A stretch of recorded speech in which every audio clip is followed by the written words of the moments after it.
Hello friends, इस video में हम डिस्कस करेंगे physical force theory of ascent of SAP, जो कि same chapter transport of water in plant से लिया गया है। सो इस वाले वीडियो में हमको ये समझना है कि किस तरीके से फिजिकल फोर्स थ्योरी काम करती है। सो यहाँ पे मैं आपको समझाऊँ फ्रेंड्स कि अगर फिजिकल फोर्स का मतलब क्या है। फिजिकल फोर्स थ्योरी में बेसिकली हम ये समझेंगे कि यहाँ पे कोई फिजिकल मीन्स हो रहा है, यानी कि आपका अगर मैं इसको क्लियर शब्दों में समझाऊँ तो यहाँ पे लिविंग सेल का किसी भी तरीके से इन्वॉल्वमेंट नहीं है। क्या समझाया मैंने? लिविंग सेल का इसमें किसी भी तरीके से, यानी कि जो वाटर का अब्जॉर्प्शन हो रहा है रूट के अंदर हो रहा है, उसमें रूट की कोई भी लिविंग सेल इन्वॉल्व नहीं हो रही है। तो फिर ये एसेंट ऑफ सैप हो कैसे रहा है? किस तरीके से ये एसेंट ऑफ सैप आपका ऊपर ट्रांसपोर्ट पहुंचा रहा है आपके बिल्कुल टॉप ऑफ द प्लांट पे, यानी कि लीफ के मार्जिन तक ये पूरा कंडक्शन कर रहा है। तो किस तरीके से कर रहा है? So let me tell you one thing here that living cell अगर इन्वॉल्व हो नहीं रही है तो कौन सी सेल इन्वॉल्व हो रही है? यहाँ मैं आपको बताऊंगी कि ये है हमारी डेड सेल। डेड सेल, तो डेड सेल ऑफ रूट या स्टेम की अगर बात करें तो वो हमारे कंडक्टिंग टिश्यूज़ के अंदर मौजूद होती है। और वो हमारी कौन सी है? वो है हमारी जाइलम के अंदर। जाइलम के अंदर दो सेल होती हैं फ्रेंड्स, एक होती है हमारी ट्रैकीड एंड दूसरी होती है वेसल्स। क्या बताया मैंने? Tracheids and vessels. अच्छा, इसके पहले की वीडियो में मैंने आपको जाइलम के कंपोनेंट भी समझाए थे कि जाइलम के बेसिकली 3 कंपोनेंट होते हैं, ट्रैकीड, वेसल्स एंड जाइलम पेरेन्काइमा, जिसमें जाइलम पेरेन्काइमा लिविंग सेल होता है और ट्रैकीड और वेसल्स हमारा क्या होता है? डेड सेल्स होता है। तो यहाँ यही दोनों सेल इन्वॉल्व होंगी। ठीक है, क्लियर समझ में आ रहा है? यहाँ यही दोनों सेल इन्वॉल्व होंगे। जब आपके दिमाग में क्वेश्चन आ रहा होगा कि ये सेल जो कि डेड है वो किस तरीके से कंडक्शन ऑफ वाटर करती है, तो आइए समझते हैं इसको अच्छे से। ठीक है, तो यहाँ पे जो हमारी मूवमेंट ऑफ वाटर हो रहा है ये किस तरीके से होगा? तो जो मूवमेंट होगा उसको हम सबसे पहले कहेंगे रूट प्रेशर थ्योरी। ठीक, तो इसके पहले before going to discuss root pressure theory in detail, मैं आपको पहले यहाँ समझा दूँ कि फिजिकल फोर्स थ्योरी में हमारी एक रूट प्रेशर थ्योरी है, दूसरी हमारी है ट्रांसपिरेशन पुल थ्योरी। क्या है? Transpiration pull theory. अच्छा, तीसरी है कैपिलरी एक्शन, कैपिलरी मूवमेंट। अच्छा जी, चौथा है हमारा क्या? चौथा क्या है? Last, cohesion and adhesion. तो ये हमारा 4 तरीके की मैकेनिज़्म होता है जिसकी वजह से इन डेड सेल्स के अंदर movement of water via the roots up to the top of the plant होता है। ठीक है, तो हम सबसे पहले इन डिटेल में इसको डिस्कस करेंगे, रूट प्रेशर थ्योरी। तो friends let me tell you one thing, root pressure theory basically किस तरीके से काम करती है। अब देखिए बेसिकली क्या है, ये हमारा रूट है। मान लीजिए ये अगर मैं इस तरीके से रूट बनाऊँ, ठीक है, ये रूट है। ठीक है, इस रूट के बाहर हमारा एक एनवायरनमेंट है। ठीक है, एक एनवायरनमेंट हमारा रूट के सेल सैप में है। अब इस सेल सैप में और रूट के सेल में बहुत सारी मेटाबॉलिक एक्टिविटी होंगी। क्या होंगी? Metabolic activity. इन मेटाबॉलिक एक्टिविटी की वजह से, इनकी वजह से रूट डायरेक्टली इन्वॉल्व हो रही है। Root itself involve to take water directly from outside, from its environment. क्या समझाया मैंने? क्या समझाया? कि रूट के सेल्स के अंदर मेटाबॉलिक एक्टिविटी होगी जिसकी वजह से रूट डायरेक्टली, अब मेटाबॉलिक एक्टिविटी है तो water is needed, it's understood. So वो रूट आपका डायरेक्टली वाटर को लेगा, तो इसको हम बेसिकली कहते हैं एक्टिव इन्वॉल्वमेंट ऑफ रूट। क्योंकि रूट के अंदर मेटाबॉलिक एक्टिविटी होगी तो वो वाटर का इंटेक ऑटोमेटिकली करेगा। तो इस वजह से हमारी रूट जो हो रही है वो डायरेक्टली पानी अपने आप ले रही है, और ये वाटर आपका आएगा किसी रीजन से? आपका जाइलम के ट्रैकीड और वेसल्स से ही आएगा, ट्रैकीड्स एंड वेसल्स। ठीक है, ऑलराइट।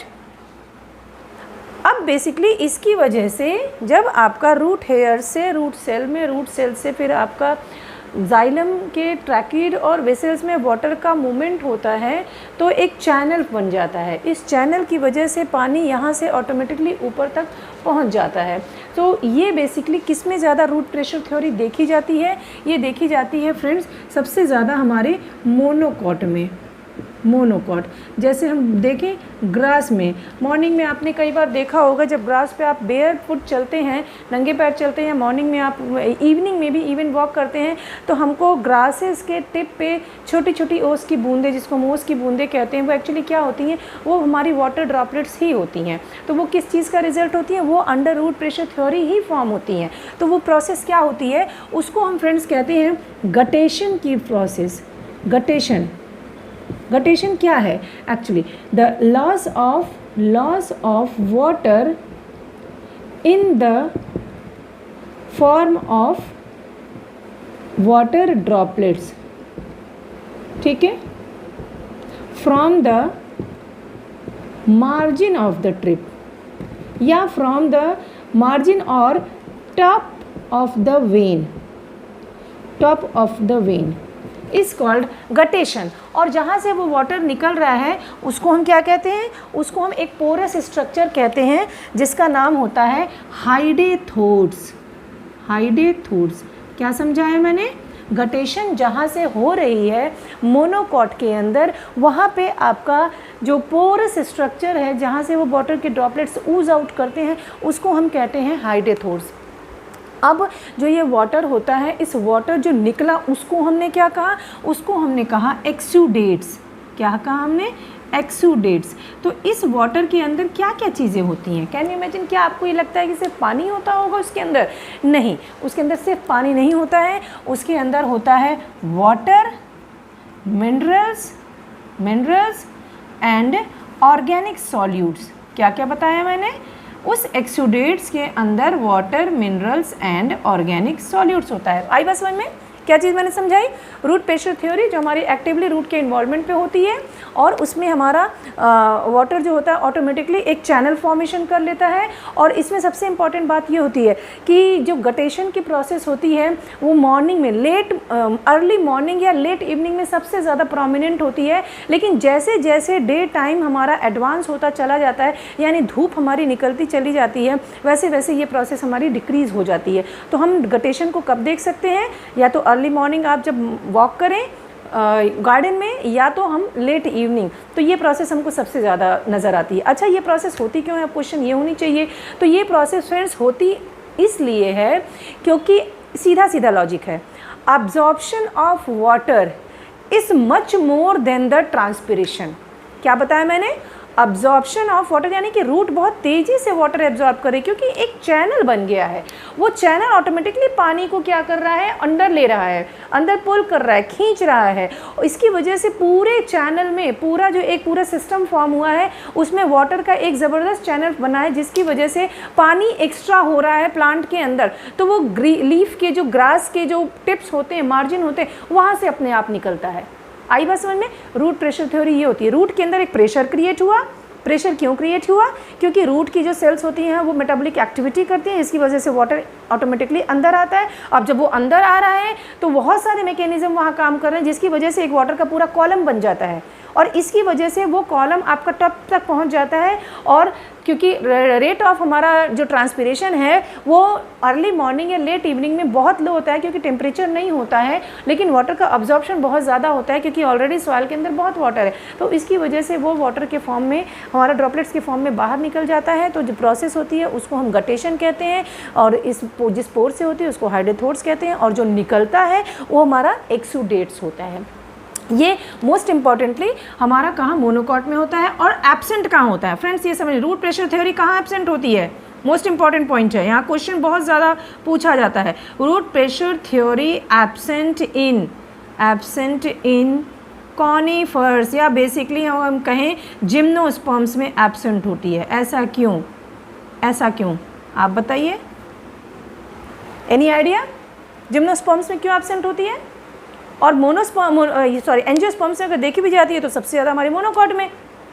तो यहाँ समझिए, बात को दिमाग पे जोर डालिए। यहाँ पे बेसिकली क्या है? जिम्नोस्पर्म हमारे टॉल ट्रीज़ हैं। टॉल ट्रीज़ हैं, और रूट प्रेशर थ्योरी जो हमारी वर्क करती है वो ज़्यादा से ज़्यादा 3 से 4 मीटर तक की लेंथ पे ही काम करेगी, उससे ऊपर नहीं कर पाएगी। क्लियर है पॉइंट? रूट प्रेशर थ्योरी हमारा इसीलिए सबसे ज़्यादा ग्रासेस वगैरह में देखी जाती है, क्योंकि वो लो लाइंग होते हैं, हाइट उनकी बहुत मिनिमल होती है, तो इसलिए सबसे ज़्यादा रोटेशन की प्रोसेस वहाँ दिखती है। क्लियर है? क्लियर है? अच्छा, तो ये था, this is whole about root pressure theory. Now next come to the transpiration pull theory. So अगला हमारा टॉपिक है ट्रांसपिरेशन पुल थ्योरी। उसको सबसे पहले डिस्कवर किसने किया था? डिक्सन एंड जॉरी ने इन द ईयर 1894। तो आप यहाँ पॉइंट समझ पा रहे हैं कि ट्रांसपिरेशन पुल, इस बात का मतलब क्या? फ्रेंड्स देखिए, हर एक टॉपिक के अंदर ही उसका पूरा एक्सप्लेनेशन छिपा होता है, क्योंकि टॉपिक ही इस तरीके से तैयार किया जाता है कि वो पूरा का पूरा एक जिस्ट हो पूरे एक्सप्लेनेशन का। तो आप समझ पा रहे हैं ट्रांसपिरेशन पुल का मतलब क्या है? क्या मतलब है?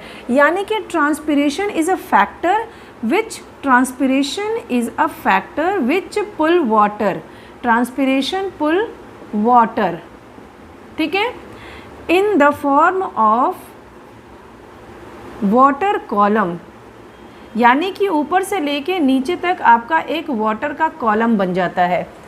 अब इन सब चीज़ों में जितनी थ्योरी डिस्कस होंगी, आप ये समझ लीजिए कि इसमें सिर्फ और सिर्फ ट्रैकिड और वेसल्स इन्वॉल्व हो रही है, जाइलम पैरेन्काइमा का कोई रोल नहीं है। ट्रांसपिरेशन पुल थ्योरी में बेसिकली क्या होता है, आपकी रूट की इन्वॉल्वमेंट, यानी रूट से पानी अंदर आएगा। अच्छा, अब जब रूट से पानी अंदर आ रहा है तो क्या इसमें भी रूट एक्टिवली इन्वॉल्व है? नहीं, इसमें रूट का डायरेक्ट इन्वॉल्वमेंट नहीं होता है। यहाँ कौन सा फैक्टर वर्क करता है? यहाँ फ्रेंड्स वर्क करता है DPD एंड TP। अब ये क्या है? DPD एंड TP क्या है? So let me tell you, DPD को हम बोलते हैं diffusion pressure deficit, diffusion pressure deficit, ठीक है। और TP क्या है हमारा? टर्गर प्रेशर, टर्गर प्रेशर, ठीक है। अब देखिए क्या होगा, रूट है, मान लीजिए ये रूट है, ठीक है। इस रूट के अंदर हमारा सेल सैप है, इस सेल सैप के अंदर हमारे सॉल्यूट्स हैं। सॉल्यूट्स की कंसंट्रेशन हमारी ज़्यादा होगी और वाटर की कंसंट्रेशन क्या होगी? कम होगी, ठीक है। तो यहाँ बेसिकली हम ये बात कह सकते हैं कि यहाँ DPD जो है वो हमारा लो है, DPD लो है, यानी डिफ्यूज़न प्रेशर, डिफ्यूज़न का जो प्रेशर है वो यहाँ पे लो है, क्योंकि यहाँ सॉल्यूट की कंसंट्रेशन ज़्यादा है। जब सॉल्यूट की कंसंट्रेशन ज़्यादा है तो OP ज़्यादा है, यानी ऑस्मोटिक पोटेंशियल ज़्यादा है, ठीक है। तो ये अलाउ करेगा वाटर को फ्रॉम आउटसाइड से, तो इसकी वजह से क्या हो जाएगा, वाटर जब अंदर आएगा तो अंदर, यानी कि बाहर TP कम है और अंदर TP क्या हो जाएगा? टर्गर प्रेशर ज़्यादा हो जाएगा। तो अंदर turgor pressure TP inside up रहेगी, हाई रहेगी, बाहर हमारी लो हो जाएगी, ठीक है। आई बात समझ में?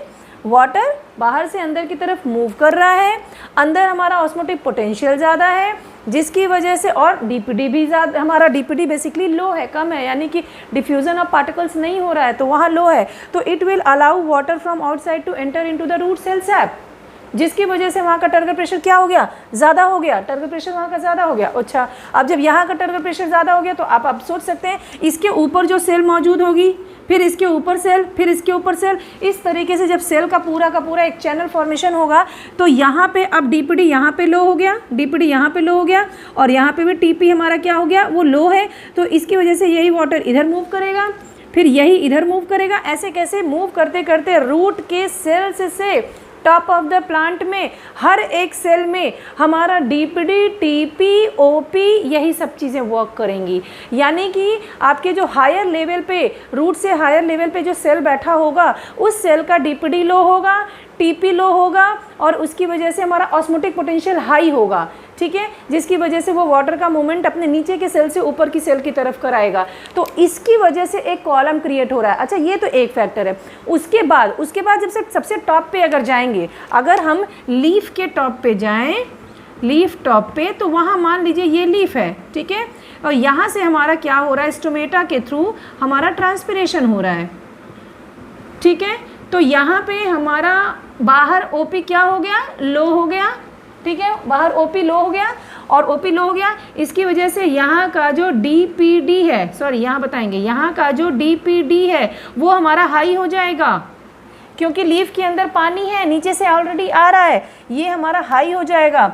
TP हमारा हाई हो जाएगा, बाहर OP लो है जिसकी वजह से TP और DPT दोनों हाई है, और ये हमारा वाटर को बाहर भेजेंगे तो हमारा बेसिकली क्या हो रहा है, हमारी ट्रांसपिरेशन की प्रोसेस हो रही है। तो इसकी वजह से यहाँ का DPT और TP अगेन लो हो जाएगा और वो अपने पीछे अपने नीचे के सेल से खींचेगा।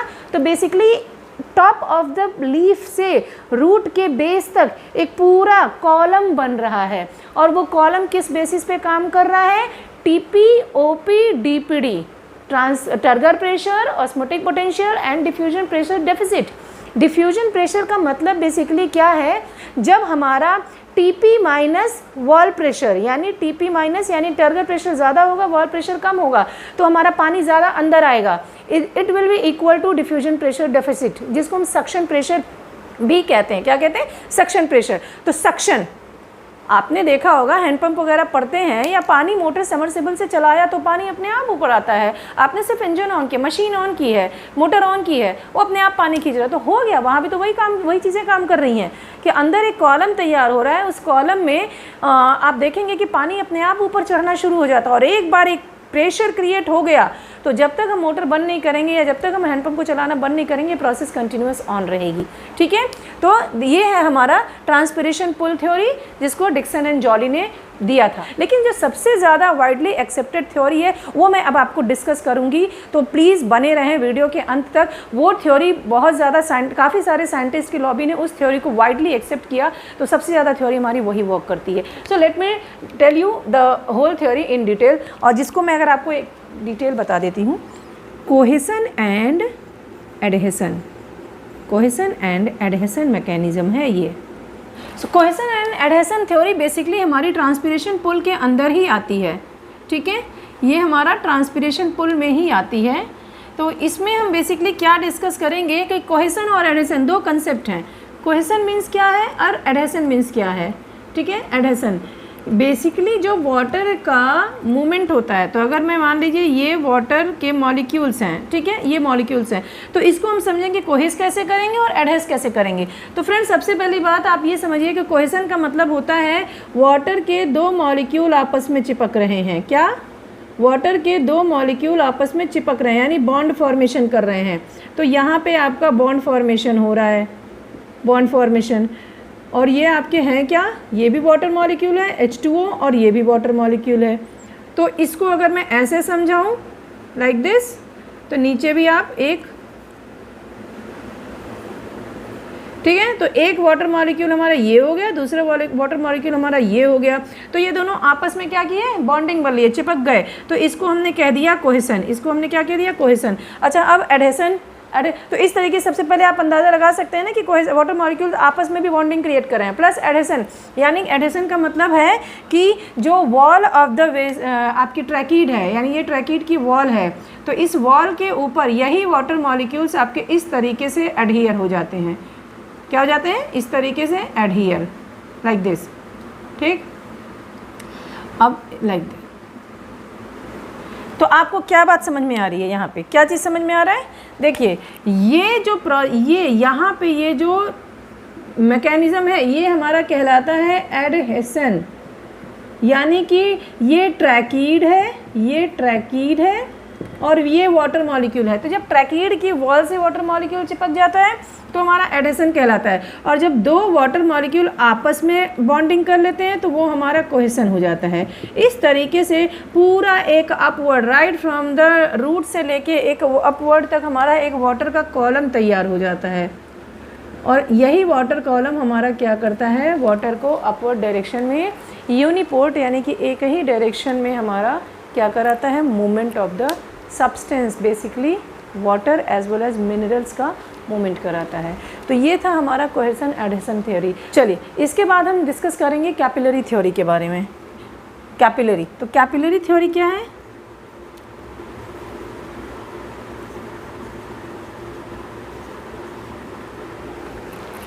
सो कैपिलरी थ्योरी है, इसको दिया था क्रिश्चियन वुल्फ ने। किसने, क्रिश्चियन वुल्फ ने, इन द ईयर 1873 में। ठीक है, इन्होंने दिया था। इन्होंने क्या बताया था, इन्होंने बताया था कि वाटर जो होता है, वाटर वो हमारा ट्रैकीड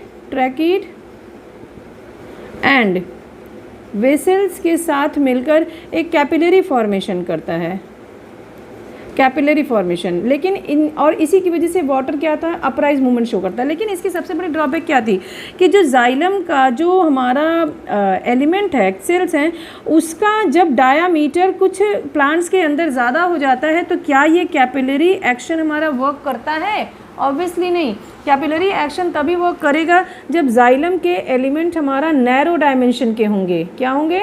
नैरो डायमेंशन, यानी कि ल्यूमेन बहुत ही पतला होना चाहिए, तभी हमारा कैपिलरी एक्शन वर्क करता है। लेकिन कुछ प्लांट के केस में इन्होंने स्टडी की तो देखा कि एक्शन वर्क नहीं कर रहा था, क्योंकि जाइलम के जो ट्रैकीड वेसल्स थे उनका डायमेंशन बहुत ज़्यादा था, उनका डायमीटर बहुत ज़्यादा था, तो ये कैपिलरी एक्शन प्रॉपर तरीके से वर्क नहीं कर रहा था। सो इस थ्योरी की बेसिकली मैं बताऊँ आपको तो बहुत ड्रॉबैक्स थी, जिसकी वजह से ये थ्योरी बहुत ज़्यादा वेल एक्सेप्टेड नहीं हुई साइंटिफिक लॉबी में। तो सबसे ज़्यादा जो वेल एक्सेप्टेड थ्योरी थी that was only and only transpiration pull theory. तो this was all about the ascent of sap, जिसमें हमने सारा कुछ वाइटल फोर्स मैकेनिज्म और फिजिकल फोर्स मैकेनिज्म देखा, जिसमें हमने पूरा समझा कि किस तरीके से जाइलम के सेल्स जो होते हैं वो water as well as minerals का कंडक्शन कराते हैं, और ये वाटर हमारा उसका कुछ परसेंट ही फोटोसिंथेसिस में एज अ रॉ फॉर्म में यूज़ होता है, और सिर्फ पर्पज़ ही यही होता है कि एसेंट ऑफ सैप करने का, क्योंकि कुछ जो पानी लॉस हुआ और कुछ जो हमारा फोटोसिंथेसिस में यूज़ हुआ उसको रिप्लेस किया जा सके ताकि plant will not die, and उसकी वजह से हमारी ये दो थ्योरीज काम करती हैं। तो this was all about the discussion of ascent of sap and the transport of water in plants. So if you like my video please subscribe my channel and stay tune to Biology ocean.